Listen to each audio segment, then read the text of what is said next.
પાટડી શહેર કોંગ્રેસ દ્વારા નગરપાલિકાની નિષ્ફળતા પર પોલ ખોલ પ્રેસ કોન્ફરન્સ યોજાઈ.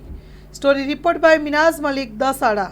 પાટડી નગરપાલિકાના સત્તાધીશોએ એમના પોતાના 5 વર્ષના કાર્યકાળમાં પાટડી નગરને કોન્ક્રીટનું જંગલ બનાવવાનું જ કામ કર્યું છે અને એન કેન પ્રકારે મળતિયા કોન્ટ્રાક્ટરોને કેવી રીતના આર્થિક લાભ થાય, જનતાની પરિસ્થિતિ એની એ જ રહે, એ લોકોને રોડ રસ્તા ઉભરાતી ગટરોની સમસ્યા એમાં ને જ રહે, પરંતુ એમના મળતિયા કોન્ટ્રાક્ટરોને આર્થિક લાભ મળે એ માટે થઈ અને પાટડી નગરમાં તમે જુઓ તો રિવરફ્રન્ટનું 7 કરોડથી વધારેનું કામ, સુએજ પ્લાન્ટનું 6 કરોડથી વધારેનું કામ, તમે નલ સે જલ યોજનાનું કામ જુઓ તો એ 6 કરોડથી વધારેનું કામ, સોલિડ વેસ્ટ પ્લાન્ટનું કામ ગણો તો એ 2 કરોડથી વધારેનું કામ, અને આ તમામ જે પ્રોજેક્ટો છે એમાં ક્યાંક ને ક્યાંક હલકી ગુણવત્તાનું મટીરિયલ યુઝ કરવામાં આવ્યું. કોઈ એજન્સીને કામ મળ્યું હોય તો પેટામાં કોઈક 1-2 જ એજન્સીઓએ કામ કર્યા અને એમના મળતિયા કોન્ટ્રાક્ટરોને આર્થિક લાભ આપવા માટે આખી પાટડી નગરમાં એ લોકોએ એન કેન પ્રકારે કોન્ક્રીટનું જંગલ ઊભું કરવાનું છેલ્લા 5 વર્ષમાં કામ કર્યું છે.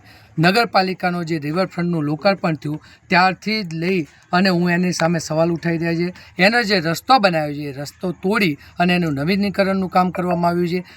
જે પ્રમાણે તમે સોલિડ વેસ્ટ પ્લાન્ટનો પ્રશ્ન પૂછો, સોલિડ વેસ્ટ પ્લાન્ટમાં સરકારની તાંત્રિક કમિટીએ 1 કરોડ ને 84 લાખ રૂપિયા મંજૂર કર્યા હતા, પરંતુ નગરપાલિકાના સત્તાધીશોએ એક ટેન્ડર 2 કરોડ ને 55 લાખનું મંજૂર કરવા માટે 68 લાખ રૂપિયા જેવી માતબર રકમ એ નગરપાલિકાના સ્વભંડોળમાંથી આપી દેવામાં આવી. આ બધી જે વાતો હું કહું છું એ બધા જુદા જુદા પ્લાન્ટોની આરટીઆઈ થકી માહિતી એકત્રિતકરણ કરી છે. અમે લોકો એક વસ્તુની માહિતી એકત્રિત કરી રહ્યા છીએ અને કોંગ્રેસ પક્ષનો એક કાર્યકર, એક આગેવાન નગરપાલિકાના સત્તાધીશોની પોલ ખોલ કરવા માટે જઈ રહ્યો છે.